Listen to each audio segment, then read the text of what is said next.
What's that? I wanted to give you a present. Your first year's salary in advance.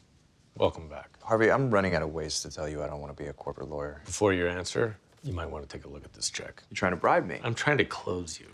I told you. Yeah, I get it. You want to do good. Well, you really want to do good? Donate half this to the clinic.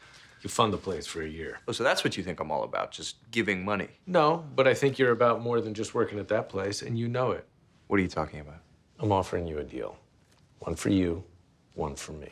You can save the spotted owls, stop global warming, and help as many damsels in distress as you like. And the good news is, you'll be doing it from here. What makes you think I'd take you up on that? Because here's the thing, Mike. You want to be here, and you know it. It's not true. I saw the look on your face when you strong-armed Palmer, and you took on Seidel and every other talented attorney you've beaten over the years. And I've told you this once before, this is the major leagues. You don't get this feeling anywhere else, and I'm offering you the best of both.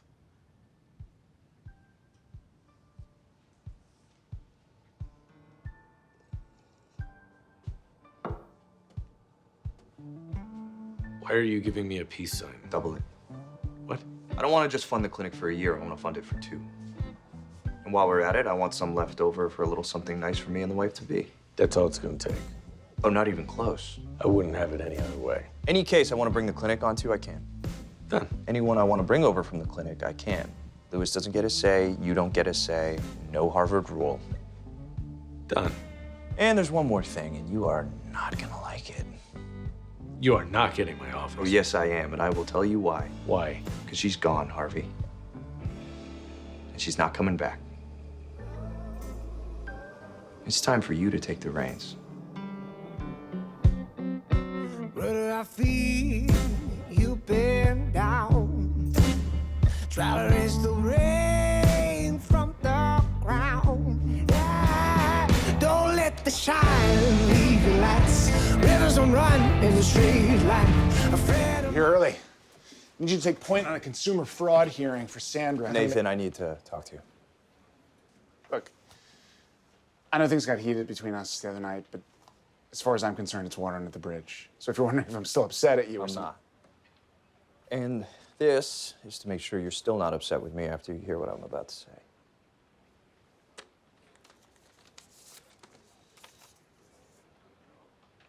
Why am I holding a check for $500,000? Because I've decided to go back to Pearson Specter late. And I gave you my word that I wouldn't leave you high and dry. So let me get this straight. You changed your mind, and now Harvey Specter is buying you back. If it were up to Harvey, you wouldn't be getting a penny. I insisted on this. Just like I insisted on every other case I take from now on being a pro bono. It sounds like you insisted on that to make yourself feel better. No, Nathan, I did that because I care about doing this kind of work. And if you're okay with it, I'd even like the idea of us partnering on a case every now and then. What if I say I'm not okay with any of this? I know that you were the one that gave me another chance to be a lawyer when no one else would, but don't punish the clinic. It's a lot of money. With that, you could replace me and help a lot of people for a long time. Shit. Oliver, What's up, Mike? How's your new job? sorry. I swear I was gonna tell you. Yeah, I heard. But I guess when you move on, right? Come on, it's not like that. Bullshit. It's not like that. You left, Mike, after everything you said. Please just let me explain. I fought for your goddamn job. I know that, and I will always be grateful for it, but I am telling you it's better this way. Better for who? Based on that extra cash that you had to throw at Nathan? I'd say it's better for you. For everybody. I can still have cases with the clinic. You and I can still work together. Lucky me. Oliver, the only reason I went back is that Harvey committed to doing pro bonos, right? Half of my cases, the kind the clinic does, only this time with the resources of a big firm behind us. Oh, really? What are you working on right now, Mike? What? What's your first case back? Eminent domain? Civil rights violation? Oliver, come on, it's not Tell me your first case back isn't carrying water for some corporate big shot, and I'll shut my mouth right now. Marissa was right. All you were doing with us was biding your time.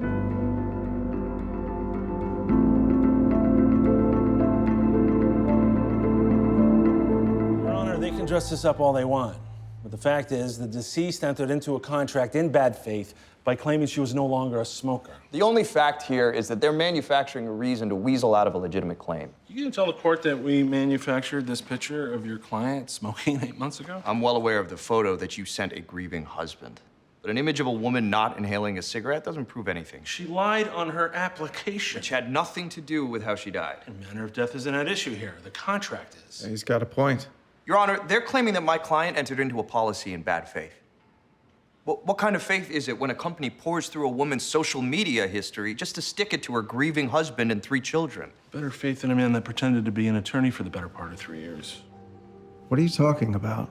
Your Honor, this is Mr. Ross's Harvard diploma. The only problem is Mr. Ross never actually went to Harvard. The only place he did graduate from was Danbury Federal Prison, where he spent time for impersonating a lawyer. All right, that is inadmissible and irrelevant. You're claiming bad faith. Your whole life is bad faith. I think a jury should have a chance to hear that. Your Honor, Your motion to dismiss is denied, Mr. Ackerman, but Mr. Ross, I am inclined to agree that your history is relevant to this case, which means if he wants to bring it up at trial, I'm not stopping him.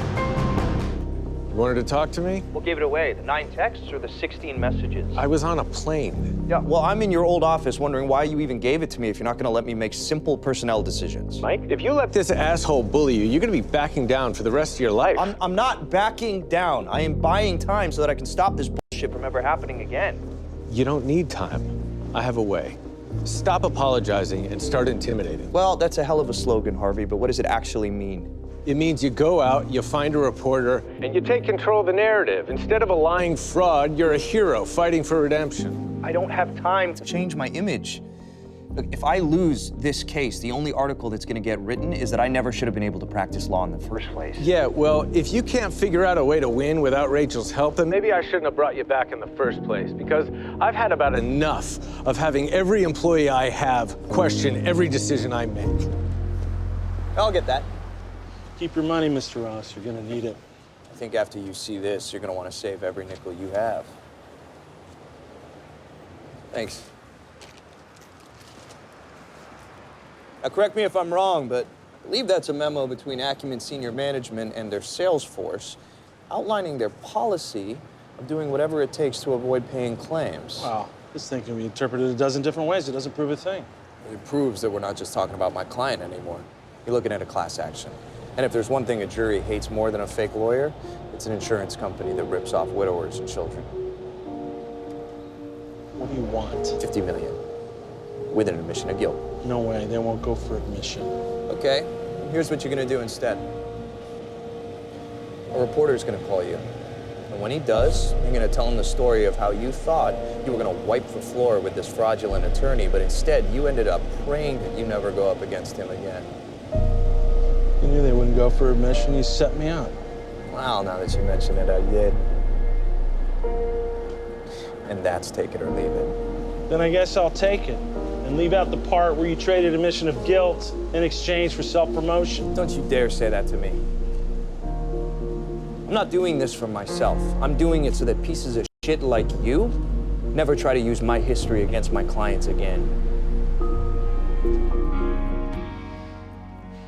And how'd it go? Out of the park. Got everything we wanted. What do you say we go out and celebrate tonight? Well, we're celebrating, but we're not going out. What do you mean?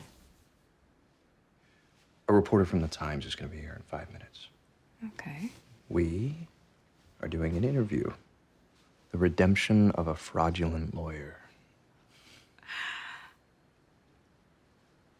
Well, that is the best news I've heard since finding out you got into the bar. Thank you.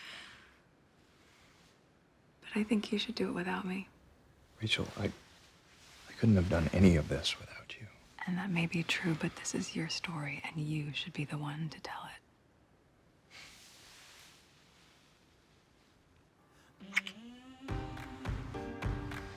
Go. I'll see you at home.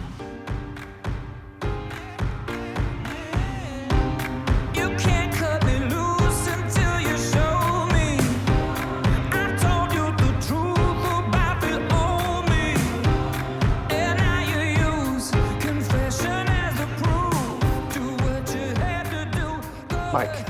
Yeah, David Grun. good to meet you. Where do you want to do this? I was thinking maybe your new office. Yeah, we could end up there. I was thinking maybe we'd start out where I started out. Where's that? The bullpen.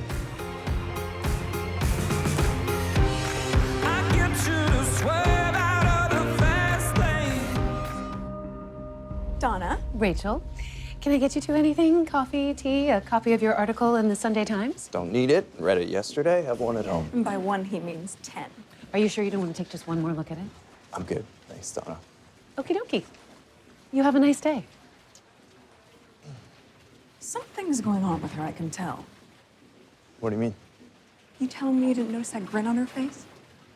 Rachel, you've known Donna longer than I have, but I didn't see a grin. I'm telling you, I think you're imagining it. Right. Totally imagined it. Harvey? Rachel, you know, black can be slimming. Something to think about next time. I take it this is your way of apologizing for saying you never should have hired me back?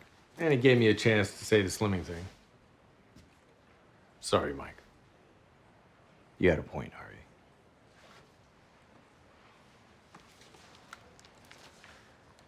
It's the Radiant Technologies murder. Yep. Back to one for me. Great, except you don't need me for this. Deal's done. They sign tomorrow. Which is why Klein Robinson thought that I wouldn't mind if they put a few last-minute changes in the contract. And a few last-minute changes means they're trying to pull some last-minute bullshit.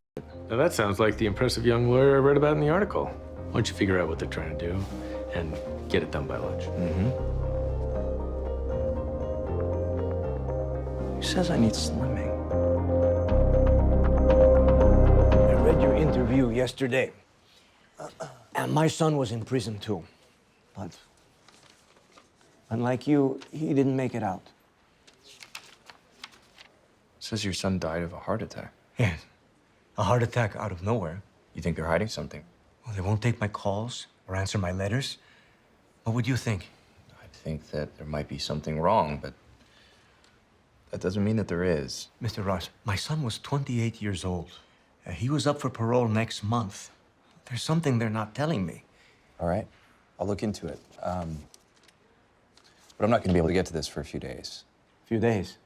Well, why can't you start now? Because I have a deal with my firm that allows me to do cases like this, but not only cases like this. And right now, I'm in the middle of something else. Mr. Ross, the last lawyer I talked to said there was some kind of a statute that says I only have another 2 weeks to file a lawsuit. And I'm telling you, 2 weeks should be more than enough time, but I can't drop everything just to take your case. I understand. But Chris was caught with an ounce of marijuana. He never should have been there in the first place. And if time runs out on this, and I couldn't get him justice. Okay. I'll see what I can do.